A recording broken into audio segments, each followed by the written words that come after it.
احادیثو د رسول الله صلی الله علیه وسلم نه معلومیږي چې یو وختونه داسې دي چې په هغې کې دعا الله خامخا قبلوي او الله هغه دعاګانې په هغه ټیمونو کې چې وغوښتلی شي الله یې نه رد کوي. اول نمبر حدیث کې راځي رسول الله صلی الله علیه وسلم فرمایي ان الدعاء لا يرد بین الاذان والاقامه فادعوا. رسول الله صلی الله علیه وسلم فرمایي د اذان او د اقامت په منځ کې دعا الله نه رد کوي، الله یې قبلوي. نو د الله نه دعا غواړئ. کله چې اذان وشي د اقامته پورې نیمه ګنټه ټیم دی، 20 منټه ټیم دی، پاو وخت ټیم دی، په دغه کې دعا چې څوک وغواړي الله یې وله نه رد کوي.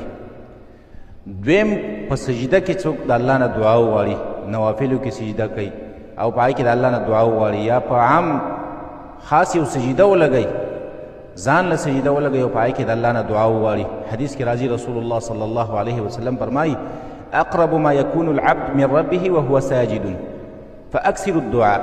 رسول الله صلی الله علیه وسلم فرمایي د ټولو نه نږدې بنده الله ته په هغه وخت کې چې کله دا بنده په سجده کې نو د الله نه دعا غواړئ، ځکه دغه وخت کې دا بنده الله ته ډېر نږدې دی، الله یې دعا قبلوي.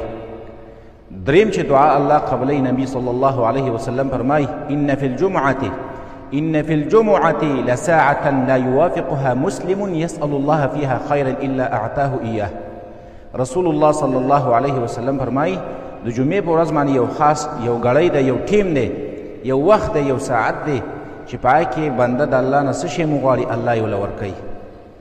دغه ټیم کم ټیم دی؟ علما فرمایي دغه د جمعې په ورځ باندې چې کله مازدیګر نواله تر د نور د ډوبېدلو پورې دغه وخت کې چې بنده دعا وغواړي د الله نه الله یې وله دعا قبلوي.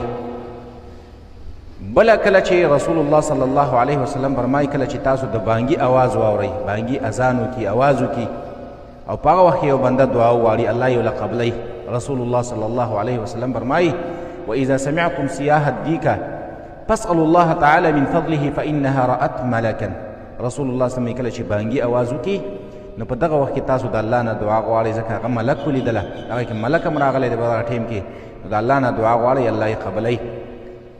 بل په حدیث کې په یو حدیث کې 2 ځایونه نور راغلي دي چې په هغې کې الله پاک دعاګانې قبلوي. رسول الله صلی الله علیه وسلم فرمایي سنتان ما تردان، 2 دعاګانې دي چې الله یې نه رد کوي. یو الدعاء عند النداء، دعا په وخت د اذان کې چې کله اذان کېږي اذان شروع دی او ته دعا وغواړې. او دویم وتحت المطر، کله چې باران شروع دی او د بارانه په وخت کې ته د الله نه دعا وغواړې، باران وریږي او د الله نه دعا وغواړې الله یې نه رد کوي الله یې قبلوي. اووم نمبر رسول الله صلی الله علیه وسلم فرمایي چې من تعارى من الليل، څوک چې د شپې رایږ شو او دا یې ویل چې لا اله الا الله وحده لا شریک له له الملك وله الحمد وهو على كل شيء قدير، او بیا دا یې ویل چې الحمد لله سبحان الله لا اله الا الله والله اکبر ولا حول ولا قوة الا بالله.